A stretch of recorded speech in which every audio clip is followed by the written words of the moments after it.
नमस्कार, मैं आरके सिंह और आप देख रहे हैं मोर 20 सच आपका। अभी खगड़िया आए हुए हैं निशिकांत सिन्हा, उद्यमी के नाम से जाने जाते हैं। और मैं बता दूं कि इनकी राजनीतिक जीवन की शुरुआत बहुत ही अलग तरीके से हुआ है और राजनीति में अपने प्लेटफॉर्म को तलाश रहे हैं।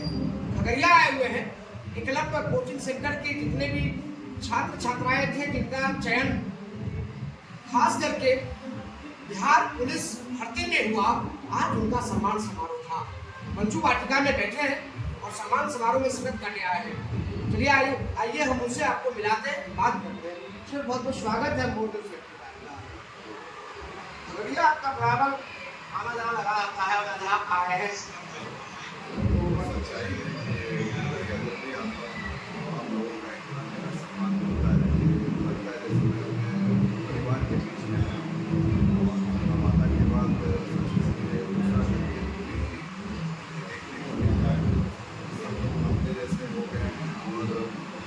बार-बार आप लोगों का प्यार खींच लाती है। ये लगता है कि संबंध लोहे और चुंबक का जैसा है। चलिए, ये तो बात हो गई। आप खगड़िया आते हैं, आज आप एकलव्य कोचिंग सेंटर के छात्र छात्राएं बिहार पुलिस में चयनित हुआ, आपके सम्मान समारोह में शिरकत करते हैं। निशिकांत सिन्हा उद्यमी है, लोगों की मदद करते आए दिन, ऐसा सुना जाता है, देखा गया कि राजनीति में अपना प्लेटफॉर्म तलाश रहे हैं। क्या कुछ बिहार के लिए विजन है और क्या सोचे हैं अब तक, क्या करेंगे निशिकांत सिन्हा, पहला कदम क्या होगा? कुछ बातें सही हमारी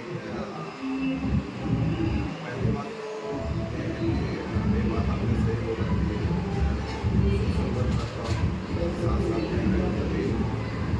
बिजनेसमैन और पिछले 5-6 सालों से मैं समाज के लिए, सोसाइटी के लिए, राष्ट्र के लिए, गरीबों के लिए काफ़ी मैंने अपना योगदान दिया। सिर्फ शिक्षा के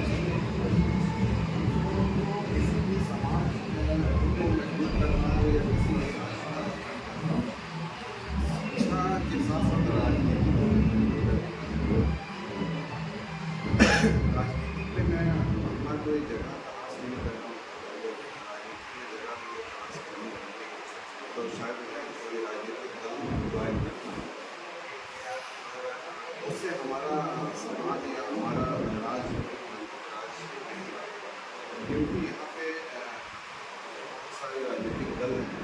ऐसा नहीं है कि बिहार में विकल्प नहीं, विकल्प है, अच्छे विकल्प हैं, अच्छे लोग राजनीतिक में भी हैं और अच्छे लोग राजनीतिक में नहीं हैं ना तो समाज बन सकता है और ना ही तो राज्य मैं कोई राजनीति करने नहीं आया, लेकिन इतना जरूर मैं कहूँगा कि बिहार को एक मजबूत बिहार बनाने और बिहार को एक सशक्त बिहार बनाने अगर अच्छे लोगों को राजनीति में आने की जरूरत है, अगर अच्छे पढ़े लिखे युवा को राजनीति में आने की जरूरत है, जो निस्वार्थ भावना से अपने लोगों का सेवा करें, अपने राष्ट्र का सेवा करें, यहाँ की जनता का सेवा करें, तो राजनीतिक मेरे लिए सेकेंडरी चीज़ है। जैसे मैं पहले सेवा कर रहा हूँ 6 सालों से, वैसे मैं आगे भी सेवा करूँगा।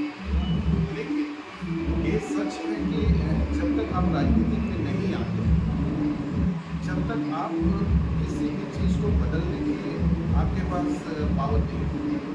आज निशिकांत सिन्हा हर साल करीब 25-30 बच्चे को गोद लेता है, पढ़ाने का काम करता है। लेकिन सवाल है कि निशिकांत सिन्हा कितने बच्चे को गोद लेगा?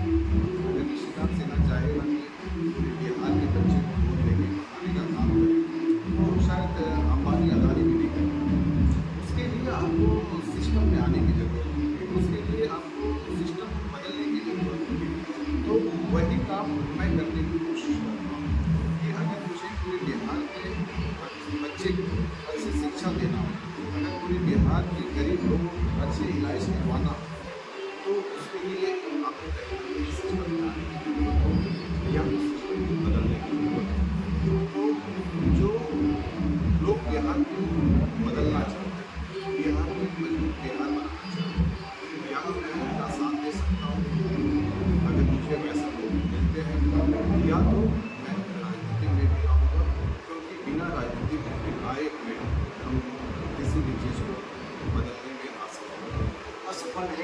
ऋषिकांत सिन्हा शिक्षा पर काम कर रहे हैं और उन्होंने कहा है कि शिक्षा पर मेरी कार चल रही है, बच्चे को गोद लेता हूँ, लेकिन कब तक?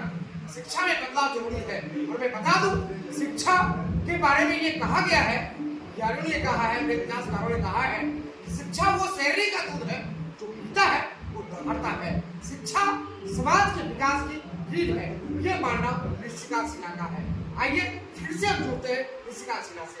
तो बीच में क्यास लगाए जा रहे थे, जैसा कि आपका दौरा भी बिहार चल रहा था कि राजनीतिक पार्टी का अनाउंसमेंट करने वाले हैं ऋषिकांत सिन्हा, तो उस पर ब्रेक क्यों लगा, उस पर देरी क्यों हो रही है, क्या कारण है, या कुछ और तो नहीं सूत्र है? मेरा हर जिला का दौरा चल रहा था, करीब अभी तक 22-23 जिला का दौरा। लास्ट जो मेरा जिला का दौरा तो मकसद था अप्रैल में हमारे नए महीना चल रहा है, इधर देश का भारत और पाकिस्तान का युद्ध का मामला आ गया।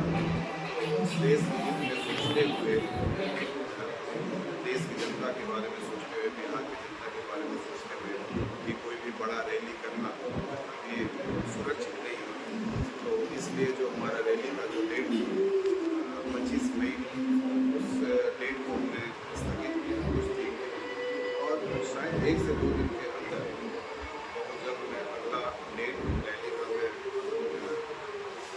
के बीच में मैं इसका सूचना देने वाला हूँ, घोषणा करने वाला हूँ, और कि 22 के आसपास बिहार हम हर जिले से अधिक संख्या में दिखाएंगे, और हो सकता है अगर तक कुछ अच्छा विकल्प नहीं मिलता है यहाँ के राजनीतिक लोगों को, तो नई राजनीतिक पार्टी की बात है ऋषिकांत जी, जिस तरह से आप बोलते हैं, आप विजन अपनाते हैं, जिस तरह से ऋषिकांत सिन्हा राजनीति के क्षेत्र में उपेंद्र कुशवाहा को, सम्राट चौधरी को, आलोक मेहता को, शहीद सत्यदेव बाबू के विरासत को आगे ले जाने वाले नागवणी सिंह को देखा, सुमित्रा सिन्हा को देखा, और उनकी बात भी आप करते हैं। शहीद सत्यदेव बाबू के विरासत को आगे ले जाने देखा, 100 में 90 शोषित है, 90 भाग हमारा है। इस वर्तमान राजनीति में विरक्त होकर के कितना सफल कर पाएंगे? हर इंसान के अंदर अपनी एक काबिलियत होती है और हर इंसान के अंदर अपना एक कमजोरी भी होता है। आप जितने भी नेता का नाम बोले, मैं किसी का शिकायत नहीं करता हूँ, उनको जो अपना योगदान देना था समाज को उन्होंने दिया, कम दिया ज़्यादा दिया वो तो आप लोग जानते हैं, बेहतर उससे बेहतर आप लोग जानते हैं। लेकिन सच्चाई यह है कि जिस मुकाम पर हमारे समाज को पहुंचना चाहिए उस मुकाम पर हमारा समाज नहीं पहुंच पाया, खासकर राजनीतिक के क्षेत्र में।